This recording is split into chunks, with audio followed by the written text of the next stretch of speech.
자, 에베소 오늘 주신 말씀은 6장입니다. 에베소 6장 1절부터서 3절까지 말씀입니다. 에베소 6장 1절에서부터서 3절까지 말씀.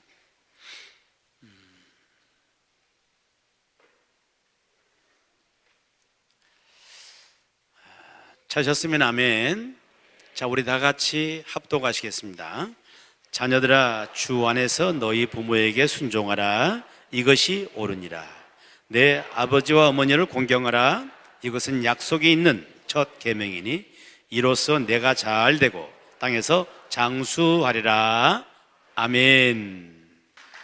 오늘 또 주님의 은혜와 위로하심이 우리 모두에게 함께 하기를 축원합니다. 오늘은 여러분 아시는 대로 어버이 주일입니다. 이 어버이 주일은 원래 교회에서부터 시작된 그런 운동의 기념일이죠. 그래서 미국 교회에서 시작된 그런 운동인데, 이게 이제 한국의 선교사님을 통해서 이렇게 전래되었고, 그리고 그래서 한국 교회는 일찌감치 붙어서 그 어머니 주일을 지키면서 이렇게 왔습니다. 그러다가 1955년 5월 8일 그날이 어머니 주일이었습니다. 그래서 정부에서 이게 너무 좋으니까 국가 기념일로 이렇게 지정을 해가지고 어머니 날 5월 8일을 어머니 날로 이렇게 정하고 지켜온 겁니다. 그러다가 교회에서는 1960년대에 들어서 가지고 뭐 교단마다 이렇게 새롭게 이제 어머니 날을 바꾸기 시작했는데, 어버이날로. 왜냐하면 왜 어머니 날만 되냐고, 아버지는 없냐고. 그래서 어버이날로 이제 교회에서 바꾸기를 시작을 했죠.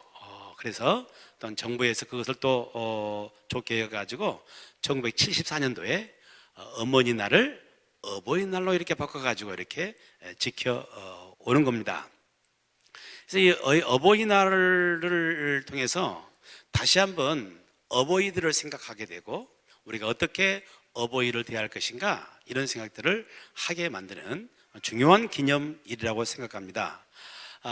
그래서 제가 인터넷을 이렇게 보면서 그 가운데 어버이에 대한 좋은 글귀가 있어서, 또 감동되는 글귀가 있어서 제가 이렇게 카피해 왔습니다.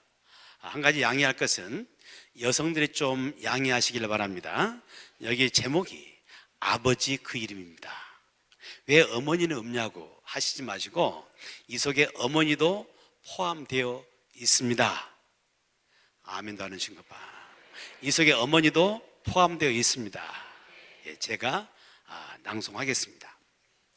29, 14시간을 기다려서야 자식의 울음소리를 들을 수 있었습니다. 당신은 신을 믿지 않았지만 당신도 모르게 기도를 올렸습니다. 37, 자식이 초등학교를 들어가 우등상을 탔습니다. 당신은 액자를 만들어 가장 잘 보이는 곳에 걸어 두었습니다. 아직도 당신의 방에는 누렇게 바른 액자가 걸려 있습니다. 44, 일요일 아침 모처럼 자식과 뒷산 약수터로 올라갔습니다. 이웃 사람들이 자식이 아버지를 닮았다며 인사를 건넸습니다. 당신은 괜히 기분이 좋았습니다. 48, 자식이 대학 입학 시험을 보러 갔습니다. 당신은 평소와 다름없이 출근했지만 하루 종일 일이 손에 잡히지 않았습니다. 53, 자식이 첫 월급을 타서 네일을 사왔습니다. 당신은 쓸데없이 돈을 쓴다고 나무랐지만 밤이 늦도록 네일을 입어보고 또 입어보았습니다. 61, 딸이 시집가는 날이었습니다. 당신은 도둑 같은 사이 얼굴을 쳐다오며, 딸은 도둑 같은 사이 얼굴을 쳐다오며 한박 웃음을 피웠습니다.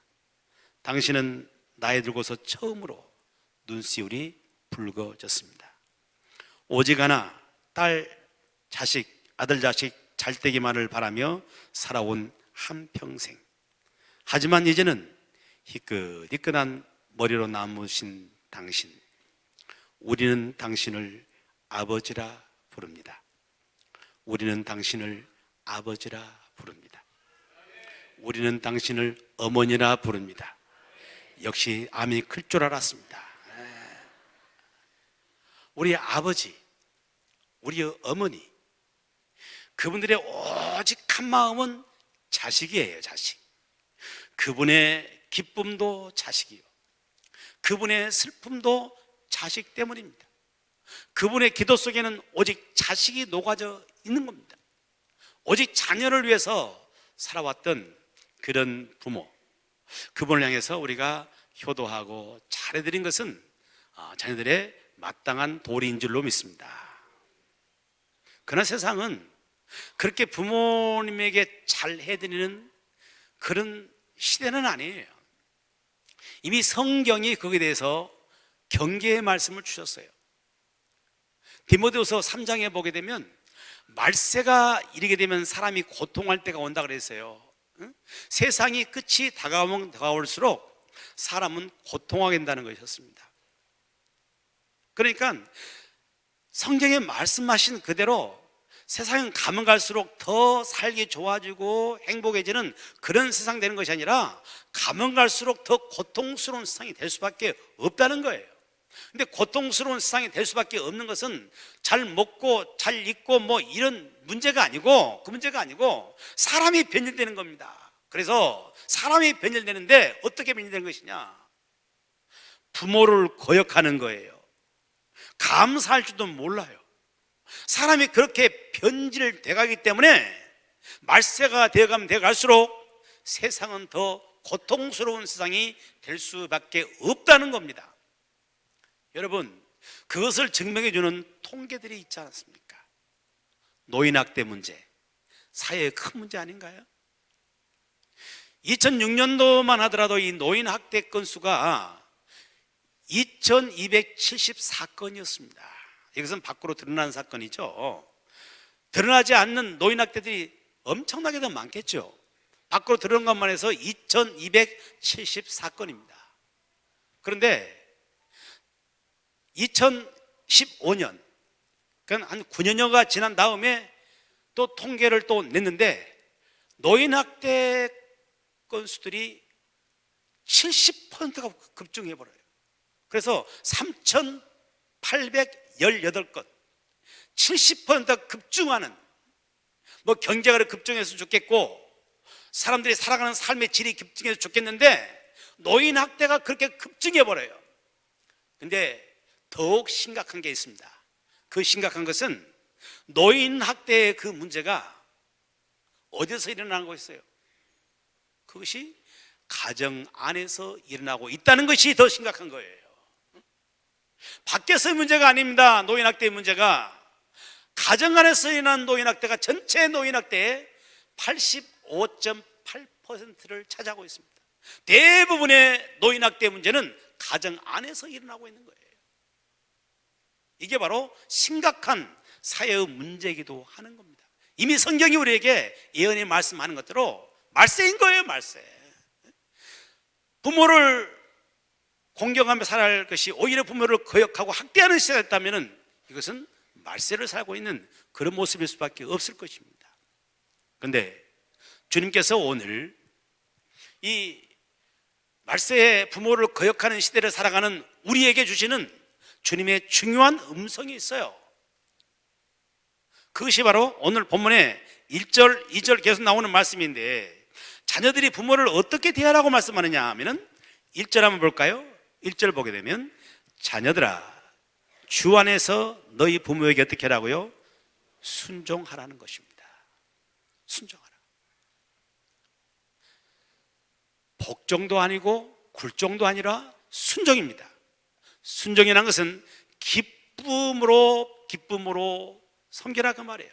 기쁜 마음으로 따르는 말이 순종이거든요. 그래서 부모님께 순종하라고 말씀합니다.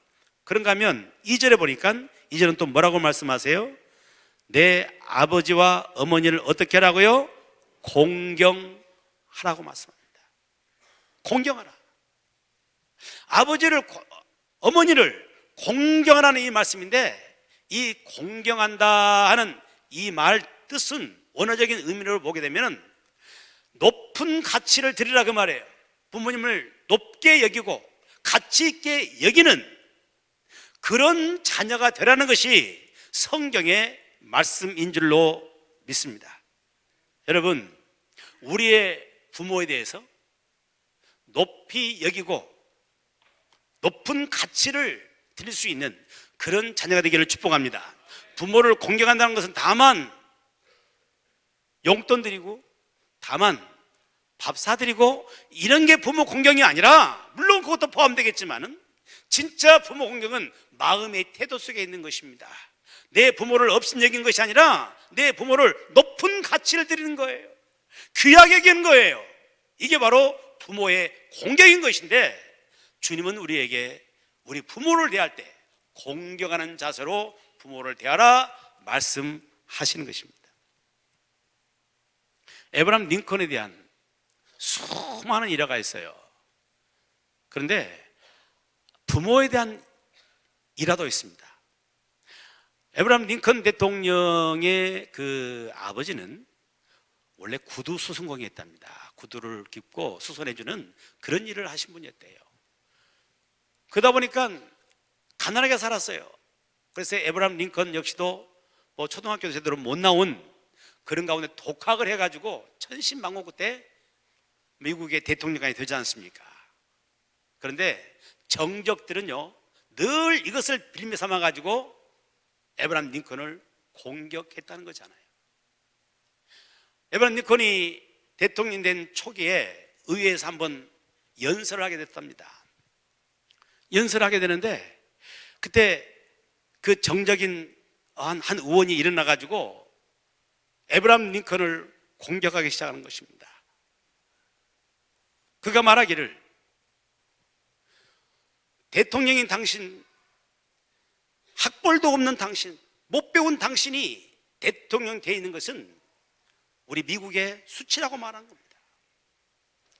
그러면 당신의 아버지는 구두 수선공 아니냐고, 그렇게 비천한 신분을 둔 그 아버지를 둔 그 대통령이 우리 대통령이란 것을 우리는 견딜 수 없다라고 이야기를 한 겁니다. 얼마나 얼굴이 화끈거리고 수치스러운 그런 일이겠어요. 그때 연단함에 서 있던 에브라함 링컨 눈을 지그시 감습니다. 눈에서 눈물이 고입니다. 한참 후에 눈을 뜨고 회중들을 바라보면서 그에게 하는 이야기가, 맞습니다. 나의 아버지는 구두 수선공이었습니다. 가난했습니다. 못 배웠습니다. 그러나 나는 나의 아버지가 자랑스럽습니다. 내 아버지는 성실한 사람이었고 그 직업에 충실해만 살아왔던 그런 분입니다. 나는 나의 아버지가 자랑스럽습니다 라고 연설했었을 때 거기에 모여있던 많은 사람들이 숙연해지면서 아무 소리 할 수 없는 그런 환경이 됐다는 것입니다. 여러분, 그는 그 아버지가 구두 수선공했다는 것이 부끄러운 거 아니었어요. 오히려 그게 자랑스러웠던 것입니다. 열심히 살았던 건 자랑스러웠던 것입니다. 여러분, 부모를 공경한다는 것은 내 부모님을 높은 가치를 드리는 것입니다. 그가 어떤 직업 안에 있든지 간에, 그가 어떤 삶을 살았든 간에 나 자녀 입장에서는 그분이 최고인 것이고 가장 귀한 분인 것입니다. 그것을 인정해 드리는 것, 이것이 부모를 공경하는 그런 마음인 줄로 믿습니다. 여러분, 저와 여러분의 삶을 살아가면서 우리 부모님을 공경할 줄 아는 그런 사람이 되기를 축복합니다. 자, 그런데 오늘 성경에 보게 되면 우리가 왜 부모를 공경해야 할 것인지, 부모 공경에 대한 이유를 우리에게 말씀을 주고 계세요. 왜 부모를 공경해야 되는 것인가? 부모 공경의 이유를 1절에서는 이렇게 말씀하시죠.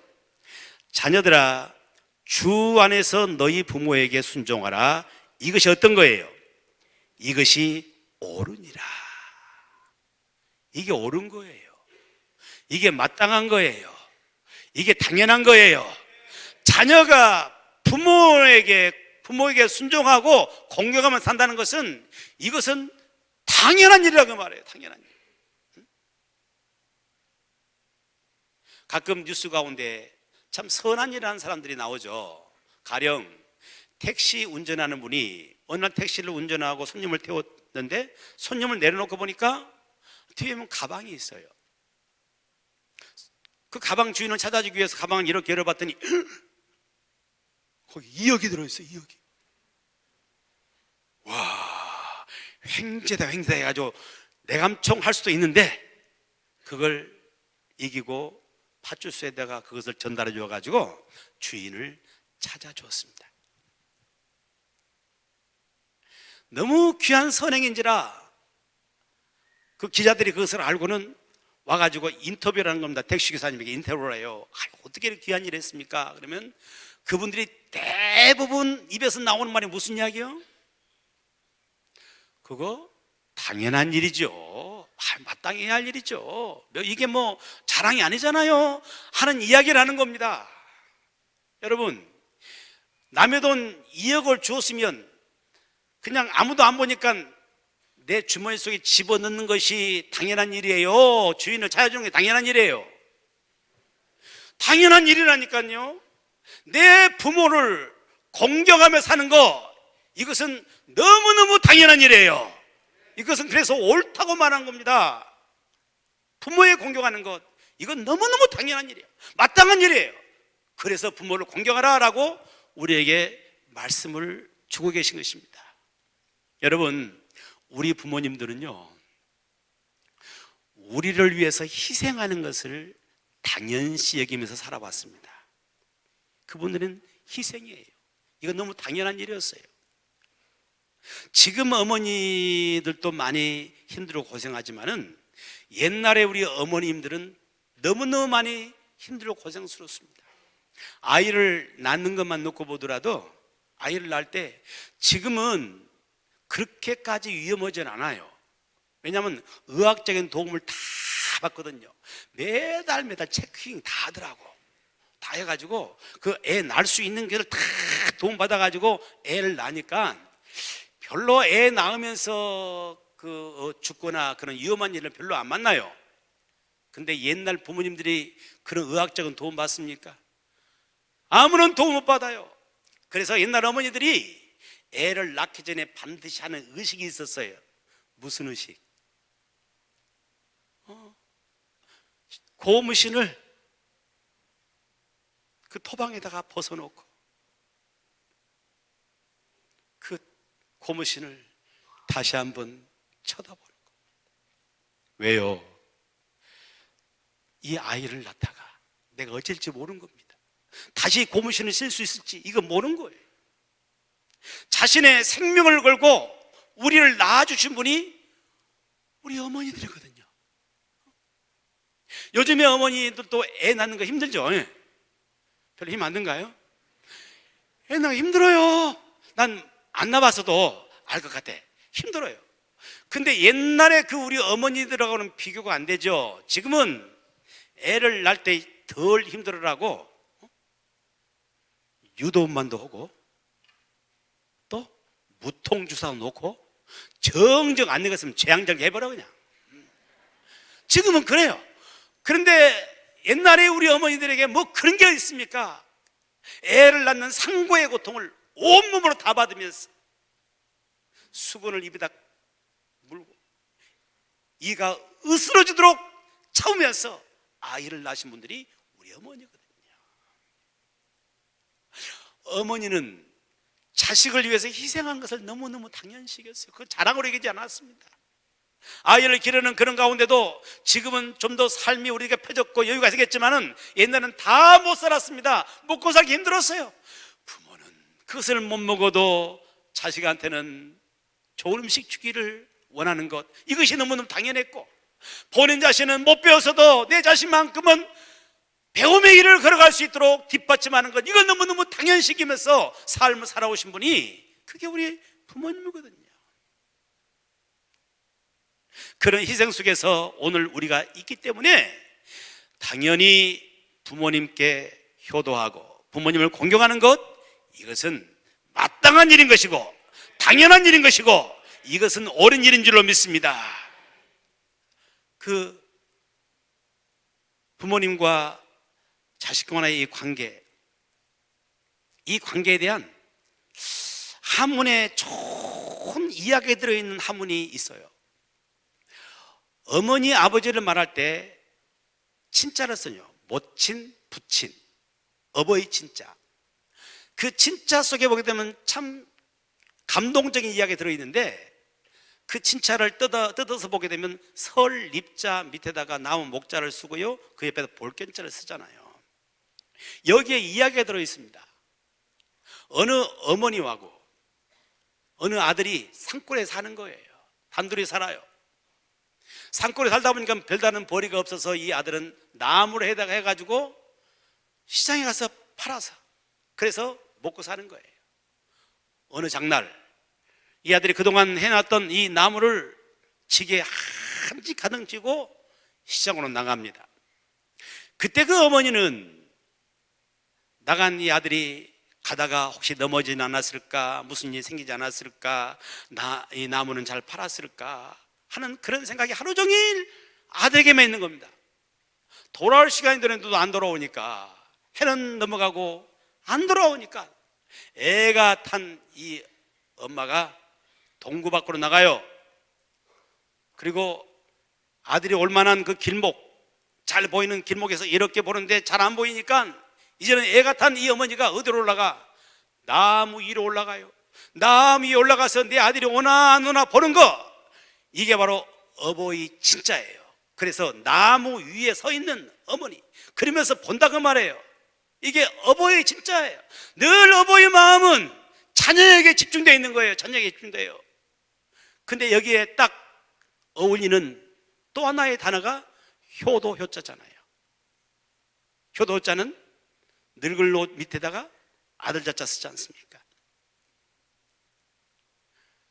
이 아들이 이제 시장에 가서 나무를 다 팔고 어머니 좋아하시는 고등어 반찬도 이렇게 사가지고 집으로 올라오는 거예요. 어머니가 동구 밖에 나와 계시거든요. 그래서 아유, 어머니 못하게 나와 계셨어요. 다리도 아프신데. 그래서 어머니와 이렇게 상봉을 하고 그 어머니를, 다리 아프신 어머니를 지게 위에다 딱 모시고 지게에 이렇게 지고 집으로 올라가면서 행복해하는 그 모습, 이것이 바로 효도자라고 말해요. 늙을 노자, 늙으신 어머니를 등에 지고 가는, 이게 효도자예요. 여러분, 부모와 자식 간의 관계는 모름지기 그렇게 되어야 한다 그 말이에요. 여러분, 자식이 부모를 공경하는 거, 이것은 너무너무 마땅하다고 성경이 말씀하시는 것이고 또 역사가 말씀하고 있는 것입니다. 여러분, 우리가 살아가는 삶 가운데 부모를 공경할 줄 아는 그런 자녀의 삶이 되기를 축복합니다. 그런데 이 성경은 계속해서 말씀하기를 이 자녀가 부모를 공경하는 것이 마땅하고 당연할 뿐만 아니라 이 속에는 하나님의 마음이 담겨져 있다 그 말이에요. 자녀가 부모를 공경하는 것은 하나님의 마음이 담겨져 있어요. 그게 바로 뭐냐면은 하나님의 계명 속에 들어있어요. 2절 말씀 보니까 내 아버지와 어머니를 공경하라, 이것은 약속이 있는 첫 계명이니. 할렐루야. 하나님이 우리들이 이 땅의 생을 살면서 어떻게 살아야 할 것인가, 그에 대한 계명을 주세요. 계명을 주시는데 그 계명이 몇 가지 계명? 10계명. 10계명을 주셨는데 하나님 돌판에 3개 주셨잖아요. 10계명을. 몇 개의 돌판이에요? 돌판 몇 개죠? 몇 개예요? 할렐루야, 잘하시네요. 2개의 돌판에다가 이렇게 새겨주셨거든요. 하나의 돌판에는 1계명에서 4계명까지, 다시 말해서 하나님을 향한 계명이에요. 하나님을 이렇게 섬기고 하나님 이렇게 대하라, 그것이 1계명에서 4계명까지요. 또 하나의 돌판에는 사람을 향한 계명이에요. 네가 세상 살아갈 때 사람을 대해서는 이렇게 대하라 하는 그 말씀이 5계명에서 10계명까지예요. 그 사람에 대한 계명 가운데 첫 번째 계명인 5계명이 바로 뭐예요? 내 부모를 공경하라 그 말이에요. 공경하라. 그래서 이것이 첫 계명이라고 말입니다. 사람에 대한 가장 중요한 계명은 부모를 공경하는 데 있다 그 말입니다. 부모를 공경하게 되면 나머지 계명들은 자동적으로 지켜가는 겁니다. 보세요. 부모님을 공경할 줄 아는 그런 사람들이 살인하겠습니까? 간음하겠습니까? 도둑질하겠습니까? 거짓말하고 살겠습니까? 남의 것만 탐내면서 욕심내면서 세상 살겠습니까? 아니에요. 부모를 공경할 줄 아는 사람은 남의 것을 자동적으로 이행할 수 있는 그런 사람이 되는 것입니다. 그래서 이 첫 계명이 첫 계명. 하나님은 그래서 이 계명에다가 무엇까지 담아줬냐면은 약속까지 담아줬어요. 약속을. 그래서 오늘 말씀도 보게 되면 그 부모를 공경하게 되면 이로써 어떻게 된다고요? 내가 잘 되고 땅에서 장수하리라 그랬습니다. 할렐루야. 네? 약속까지 담아줬어요. 다른 계명에는 그런 약속이 없습니다. 다만 이렇게 해라 이것만 있을 뿐이지 약속이 없지만은 부모 공경에는 약속을 분명히 담아가지고 네가 부모를 공경하며 살게 되면은 네가 땅에서도 잘 될 것이고 장수하리라, 이런 약속까지 담아서 우리에게 말씀하고 있는 거예요. 그러니까 부모 공경에는 하나님의 그만큼 관심이 있는 것이고 하나님의 마음이 담겨져 있는 그런 계명이라는 사실을 우리는 깊게 인식해야 됩니다. 여러분, 왜 하나님께서는 부모 공경에 대해서 약속까지 하시면서 부모를 공경해라 이렇게 말씀하실까?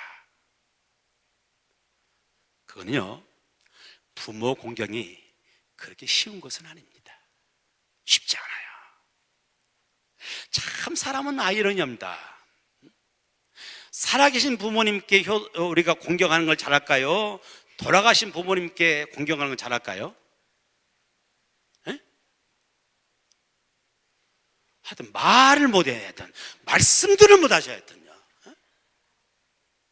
사람은 희한하게도 살아계신 부모님보다도 돌아가신 부모님께 훨씬 잘해요. 제사를 지낸 사람들 보게 되면 살아있을 적에는 그런 성찬 준비한 적이 없어요. 그런데 제사할 때 보게 되면 상다리가 휘어져 버려. 산의 진미 다 준비해갖고 부모님 잡사라고 해요. 돌아가시는 다음에 살아계실 때는 리무진 한번 구경도 안 시켜주는데 돌아가셨다면 리무진 태워서 보낸다니까요. 사람이 참 아이러니합니다. 살아있는 부모보다도 돌아가시면 차례 제사를 안 지낸다 할지라도 그잖아요. 살아계실 때는 참 부모님 부담스러우고 막 그랬던 사람들이 돌아가시고 나오면 좋은 추억만 갖고 이야기를 합니다. 좋은 분이었다고, 어쨌든 분이었다고 늘 이야기를 해요. 자식에 대해서도 마찬가지. 자식에 대해서도 이 자식 얼마나 사랑하는데 내 부모를 공경하는 것은 그렇게 쉽지가 않아요. 뭐 그럴 수밖에 없는 것은 자식은 자라면서 점점 이쁜 짓 하는데 부모는 안 그러잖아요. 나이 들어가면 점점 망가지잖아요. 망가져요. 부담스럽고 힘든 부분이 있어요. 그렇기 때문에 자녀들이 부모를 공경하기보다도 부모를 거역하고 때로는 학대하는 일까지 생기는 그런 사회 속에서 삶을 살게 된다 그 말입니다. 여러분, 그래서 하나님께서는 하나님의 마음을 담는 계명, 내 부모를 공경하라, 그러면 이로써 내가 땅에서 잘 되고 장수하리라, 축복의 약속까지 담아가지고 우리에게 부모를 공경하라고 말씀하시는 이 하나님의 마음을 헤아릴 수 있기를 축복하고, 그 마음으로 부모를 공경할 줄 아는 그런 저와 여러분이 될 수 있기를 축복합니다. 하나님께서는 내 힘으로 부모를 공경할 수 없기 때문에 부모를 공경할 수 있는 또 하나의 길을 주셨습니다. 그게 바로 뭐냐? 그게 1절의 말씀입니다. 자녀들아, 주 안에서 너희 부모에게 순종하라. 이것이 옳으니라. 어떻게 부모에게 순종하라고요? 주 안에서예요. 주 안에서. 이게 대단히 중요한 부분입니다. 주 안에서란 말을 여러 가지로 해석할 수 있어요. 이 말은 주님 때문이라는 말씀 줄 수 있고, 주님이 주신 힘으로라는 말씀을 할 수 있는 것이고, 그런 말씀들이에요. 그래서 우리가 부모를 공경할 때에 주님 때문에 부모에게 공경하는 것이고, 주님 주신 힘으로 공경하는 것이고, 그렇게 주님 관계 속에서 부모님을 공경하라는 말씀인 겁니다. 우리 예수님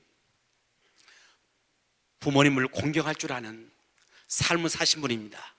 어릴 때도 부모님께 순종하는 삶을 사셨고요. 그리고 무엇보다도 감동인 것은 마지막 십자가를 지잖아요. 십자가를 지실 때 온몸이 다 찢기고 물과 피를 쏟으시면서 그 고통하는 그 순간에, 십자가에 못 박혀서 숨 한 번 쉬기도 어려운 바로 그 순간, 주님은 어머니를 생각합니다.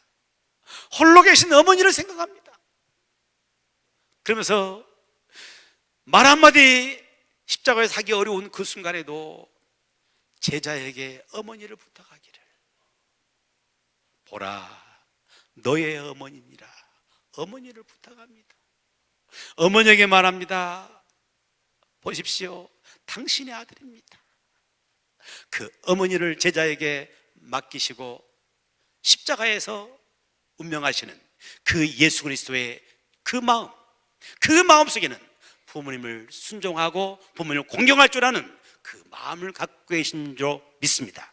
십자가의 처절한 고통 순간에도 부모의 공경의 마음을 가졌던 그 마음, 우리가 그 주님 때문에 부모님을 공경하는 것이고, 주님 주신 그 힘으로 주님을 공경하는 것이, 부모를 공경하는 것입니다. 할렐루야. 우리가 세상 살아가면서 때로는 부모님을 공경하기가 참 힘든 순간들이 있어. 너무 감당할 수가 없어. 그 순간에 십자가에 달리신 주님 바라보기를 축복합니다. 그 고통의 그 순간에도 부모님을 공경했던 그 예수 그리스도의 그 영성이 우리 가운데 흘러오기를 축복하고, 그 주님 때문에 주님 그 힘으로 부모님을 공경하면서 참으로 아름다운 가문을 이루어갈 수 있는 저와 여러분의 삶이 되기를 주님의 이름으로 축복합니다.